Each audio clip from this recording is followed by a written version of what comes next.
कृष्णाय वासुदेवाय हरये परमात्मने प्रणताक्लेशनाशाय गोविन्दाय नमो नमः।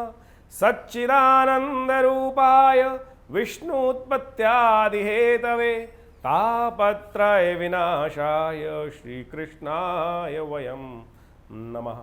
नमस्कार, स्वागत है आपका। मैं आचार्य डॉक्टर विक्रमादित्य आपके साथ हूँ और आपकी राशि के अनुसार से कर्क राशि वालों के लिए कैसा रहेगा आने वाला समय ये बताने के लिए।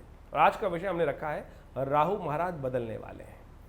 जाने से पहले राहु महाराज जो आपके दशम भाव में चल रहे हैं, बृहस्पति के साथ चल रहे हैं, और जब बृहस्पति के साथ राहु महाराज वहाँ चल रहे हैं तो वहाँ विशेष तौर पर आपके लिए कुछ अच्छा कुछ खराब समय जाता दिखाई दे रहा है। लेकिन जब से बृहस्पति यहाँ पर आए हैं, राहु के साथ युति बनी है, तब से दिक्कत ज़्यादा बढ़ गई होगी, योग ऐसा बनता दिखाई दे रहा है। तो कर्क राशि वालों विशेष तौर पर ऐसे में कौन से खास उपाय कर देखिए, ग्रह जितनी दुख देते हैं ना, कहा जाता है कि गोचर में जितना दुख आरंभ काल में देते हैं, मध्य काल में देते हैं, लेकिन जाते जाते कई बार वो भाग्य जगा जाते हैं।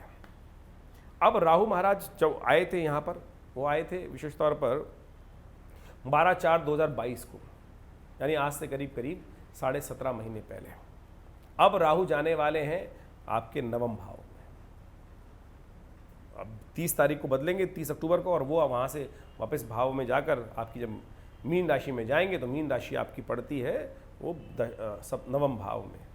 नवम भाव बहुत इम्पॉर्टेंट है, धर्म का भाव है। हो सकता है आपको कष्टों में ऐसा कर दे कि जो समस्याएं उत्पन्न कर सकता है। नवम भाव में जाकर यदि व्यक्ति धर्मविहीन हो जाए तो कहा जाता है कि राहु धर्मविहीन कर देता है, और जितना धर्मविहीन होता है व्यक्ति के जीवन में उतने कष्ट बढ़ जाते हैं। तो ऐसे में उपाय कुछ खास करने पड़ेंगे आपको, तब जाकर, नहीं तो आपके लिए कुछ खास उपाय। उससे पहले राहु जो बदलने वाले हैं, अब यहाँ पर कैसे उसका लाभ लेना वो तो हम बताएंगे बाद में आपको कि नवम भाव में जब राहु जाएंगे भाग्य में, और विशेष तौर पर धर्म भाव में आपके, और वहाँ पर आपको क्या कुछ करना होगा। लेकिन उससे पहले अभी राहु ट्रांजिट में हैं।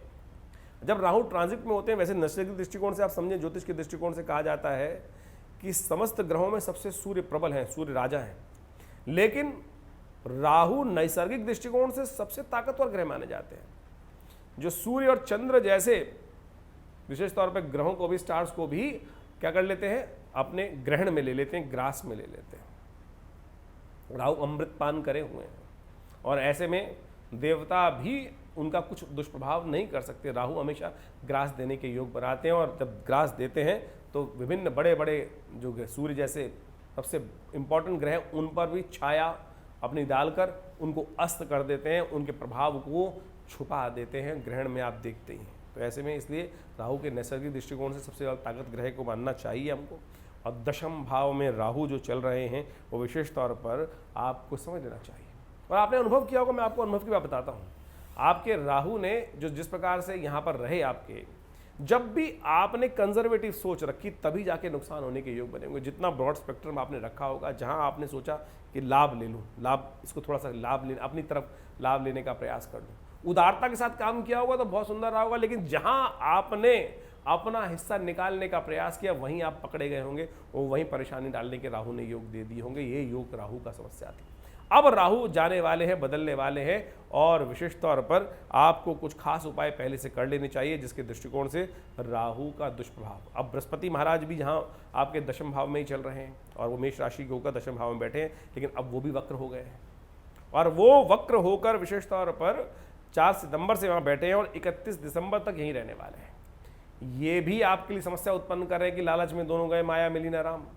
देखिए, अब आदमी जीवन में है तो कहीं ना कहीं अपने बारे में तो सोचेगा ही सोचेगा, और ये दोनों ग्रह ऐसे हैं इस वक्त आपकी राशि के अंदर जो व्यवस्था रख रहे हैं कि जहां अपनी सोच रखी, अपने पर्सनल आपने लाभ के बारे में सोचा, वहीं आपको कष्ट देने के योग बना देंगे। उदार तो जितना आप करते चले जाएं।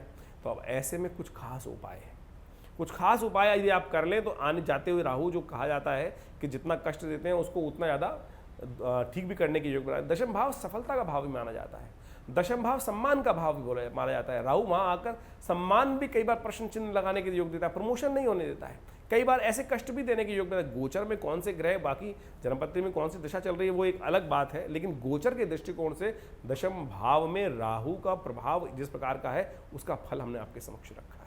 और ऐसे में बृहस्पति भी वहाँ वक्री चल रहे हैं, तो ऐसे में कुछ खास उपायों की ज़रूरत है। आपकी किस्मत कौन जगा सकता है, समझ लीजिए। आपकी किस्मत आपके पिता जगा सकते हैं। विशेष तौर पर नित्य प्रति पिता का सम्मान, नित्य प्रति पिता का आशीर्वाद अवश्य लेने का प्रयास कीजिए। आपके पिता आपके साथ रह रहे हैं तो बहुत सुंदर बात है, उनका नित्य प्रति चरण छूइए और आशीर्वाद लेने का प्रयास कीजिए।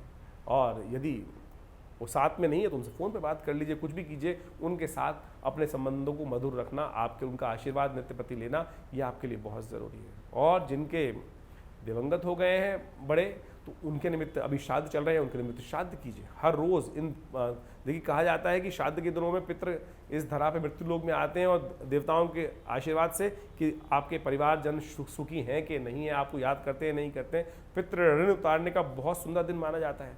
तो हम चाहेंगे आप तर्पण करें, थोड़े से तिल ले लें एक तांबे के लोटे में, और विशेष तौर पर अपने पितृ तर्पण की एक व्यवस्था है, किसी अच्छे योग्य ब्राह्मण के साथ अगर ये मिलके कर सके तो सबसे शिष्ट रहेगा कि वो आपको सपिंडी श्राद्ध भी करा देंगे और साथ साथ और आपको ये भी करा देंगे। यदि आप इन दिनों में श्रीमद् भागवत का विशेष तौर पर श्रवण कर लें तब भी उससे सुंदर है। गायत्री का जप नित्य प्रति कर लें। तर्पण क्या करना है, तांबे के लोटे में थोड़ा सा तिल ला के थोड़ा गंगा जल लेकर अपने पितृ का ध्यान करते हुए अगर यदि पिता है तो उनका शरीर पूरा हो गया है तो एक मंत्र आपको बता देता हूँ, उनका नाम गोत्र इत्यादि बोलकर, मम पिता इनका गोत्र जो आपका है वो बोलकर तस्मै सुधा, तस्मै सुधा करते हुए 3 बार तस्मै सुधा तस्मै सुधा तस्मै सुधा, उनको जल, ये जो जल आप दे रहे हैं, जो तिलयुक्त जल आप दे रहे हैं, उनको प्राप्त हो, उनको प्राप्त हो, उनको प्राप्त हो, इस प्रकार से वो जल दक्षिण की दिशा के मुख करते हुए ये विशेष तौर पे आप करने का प्रयास कीजिए।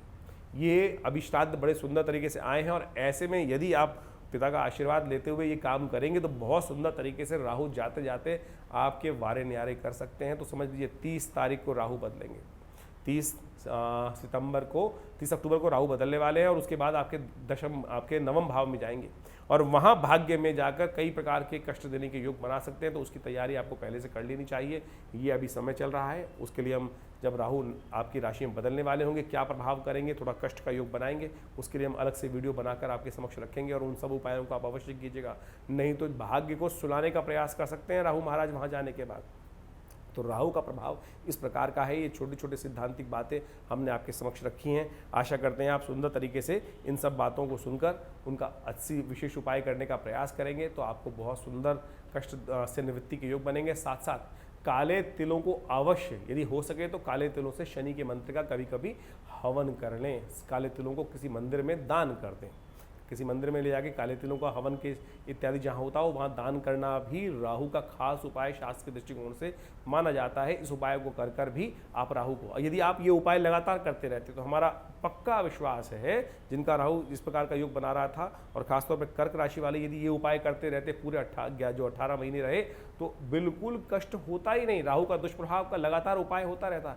काले तिल आपकी राशि के साथ विशेष तौर पर संबंध कार्य जहाँ राहु का योग बन रहा है उसके साथ विशेष तौर पर संबंध रखते हैं और ऐसे में देव स्थल पर किसी यज्ञ इत्यादि के लिए काले तिलों का दान करना एक राहु का बड़ा सुंदर उपाय माना जाता है। और यदि शाम के समय काले तिलों के द्वारा ओम भ्रांग भ्रींग भ्रौंग से राहवे स्वाहा इस मंत्र के द्वारा कम से कम 108 आहुति नित्य प्रति दे दी जाए तब भी राहु का सुंदर तरीके से उपाय किया जा सकता है। तो ये समस्त वैदिक उपाय हमने आपके समक्ष रखे हैं। बहुत सारे लोग टोटकों के चक्कर में फंस जाते हैं, ये समस्त वैदिक उपाय आपके समक्ष हमने रखे हैं। आशा करते हैं इसके द्वारा आप लाभ लेने का प्रयास करेंगे। इसके अलावा भी ज्योतिष के दृष्टिकोण से जो समस्याएं चल रही हैं उन सबको अच्छे से समझ लेना चाहिए, जान लेना चाहिए और जो कष्ट करने वाले योग बन रहे हैं उनकी निवृत्ति के लिए अनेक उपाय शास्त्र में बताए गए हैं, उन सबको कर आप लाभ ले सकते हैं। धन्यवाद।